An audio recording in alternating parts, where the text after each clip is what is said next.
Meanwhile, special military operation continues, dear friends, of course, and the newspaper is reporting that Russian troops liberated Marina settlement in the Sumy region, right? This settlement located right next to border with the Kursk region, and also Russian troops liberated Novo Alenovka settlement in the DPR. This information is confirmed by Russian Defense Ministry today, and let me show you on the map location of these settlements. So this is Marina, by the way, not far away from where Kursk salient was at one point, which was occupied by Kiev regimes and forces and NATO mercenaries.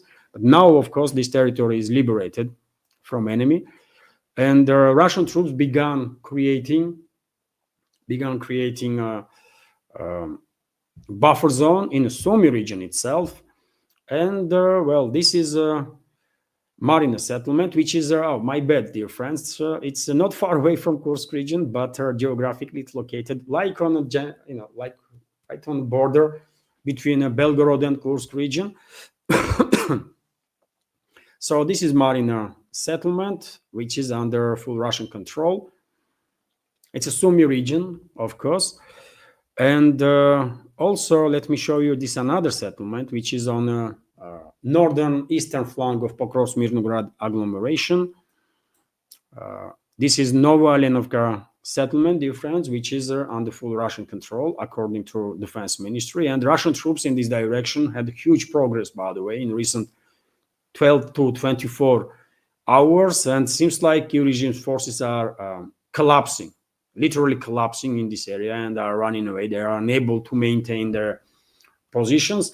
And also, by the way, number of sources are reporting that Russian troops liberated Romanovka settlement, although this information not yet confirmed by Defense Ministry of Russia. Probably tomorrow or day after, Russian Defense Ministry will confirm this information too. Okay, that's been said. Let's continue with some more news, and this is also important. According to Vzгляд newspaper's report, Ukraine has announced the evacuation from 202 settlements in the Sumy region. I just mentioned Sumy region, and that Marina settlement is located in the Sumy, right next to Belgorod and Kursk region. And we are receiving this report now that Kiev regime has decided to carry out an emergency evacuation of their population from more than 200 settlements, 202 to be more precise, in the Sumy region. The head of the Ukrainian military administration of the region, Oleg Grigoryev, announced. So this is a big deal, isn't it?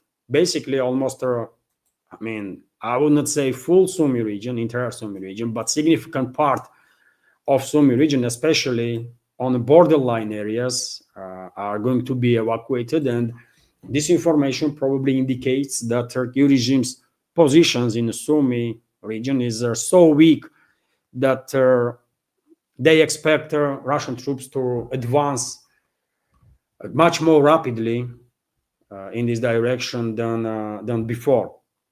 And that's why evacuation has been announced.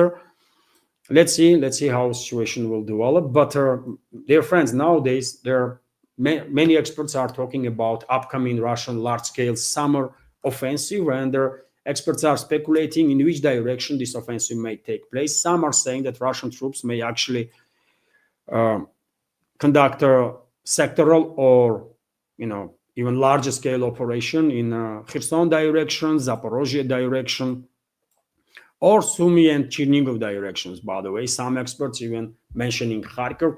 I don't know personally. Russian general staff is not sharing information with me, and therefore, I'm just observing the situation and reporting whenever there is an important development that I see in the news. But I would not be surprised for sure if we will see simultaneous Russian sectoral scale offensive operations in several directions. It might be Kherson and Zaporozhye, and also Sumy and Chernigov regions, maybe even Kharkiv region, by the way. And Russian troops, one should keep in mind, that are literally on the border with the Dnipropetrovsk region, right? In many areas. So even though Dnipropetrovsk region not being mentioned that so much as other regions, other directions, but why should anybody be surprised if Russia will launch a sectoral scale offensive to liberate Dnipropetrovsk region? It is a possibility, isn't it? But anyways, information itself that more than 200 settlements in Sumy region in order to evacuate by Kyiv regime is quite important. And when it comes to activity of Kyiv regime, dear friends, today I shared on my Telegram and Twitter X page short video of destruction of yet another armored group of Kyiv regime that was trying to break into Kursk region. I don't understand, and hardly anyone understands why Kyiv regime is still sending on this suicidal mission its troops to break into Russian territory, but they do. Kyiv regime does it on regular basis, and in this video, by the way, I'm not going to open it now, but you can check it on my Telegram or Twitter, and in this video you can see that there was an armored group that was based on 2 infantry fighting vehicles. It was Bradley infantry fighting vehicles, by the way, and there was I guess at least platoon of Kyiv regime's forces were trying to get into Russian territory, and these Bradleys were destroyed right on the border.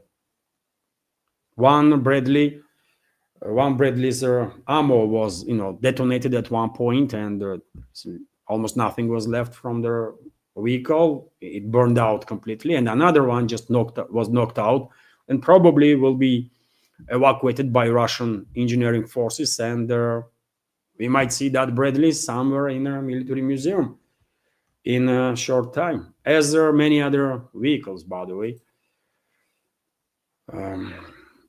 especially NATO vehicles that are already being transferred to many museums in Russian territory as trophies.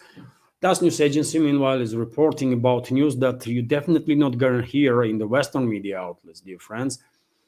Investigative committee of the Russian Federation has established the death of more than 620 civilians during the shelling of Russian territory by Ukrainian armed forces. Investigators have established the death of more than 620 civilians as a result of shelling of Russian territory by Ukrainian side. This was reported by the head of Russian Investigative Committee, Alexander Bastrykin. We have quotes here. According to investigations, as a result of shelling of Russian territory, 621 civilians were killed, including 38 children, and at least 3,217 people were injured, to varying degrees of severity, including 249 minors. So more than 3,000 people were injured, and this injury was different, obviously. Some was heavy, some was maybe not. But numbers are colossal, isn't it? This was reported by Bastrykin at the St. Petersburg International Legal Forum. The head of investigative committee also noted that since the beginning of their armed conflict, about 7,000 people have died and almost 18,500 civilians have been injured. So unfortunately, in this first part of this report, there is no information in which period. Is this 2025 or 2024 and 2025? Because after that, the head of investigative committee shared more information that since the beginning of the armed conflict, about 7,000 people have died, and almost 18,500 civilians have been injured. The main cause of civilian casualties was the shelling of civilian infrastructure facilities by representatives of the Kyiv regime that were using high explosive weapons, small arms, and light weapons, mainly foreign-made. The head of investigative committee noted, according to him, investigators of the investigative committee have opened more than 3,000 criminal cases after Ukrainian militants shelled Russian territories. So, as I said, dear friends, I don't think any Western media outlet ever going to report about hundreds and hundreds of thousands of civilians, actually, that were killed on Russian territory as a result of shelling by Kiev regime as a result of terrorist activity of this Zelensky's regime or Kiev regime. Hopefully, Russian investigators will manage to bring to the justice all those criminals that were involved in this terrorist attacks. Dear friends, if you like my work, please help me to maintain and basically save this independent media project. You can assist through several ways. You can buy me coffee through Coffee platform, or donate through PayPal and Boosty platforms, or you can subscribe to my Patreon page or on page that I have on the Boosty. All the links are on this video description box and in the pinned comment, including crypto address. Many thanks to everyone who already helped. Truly grateful.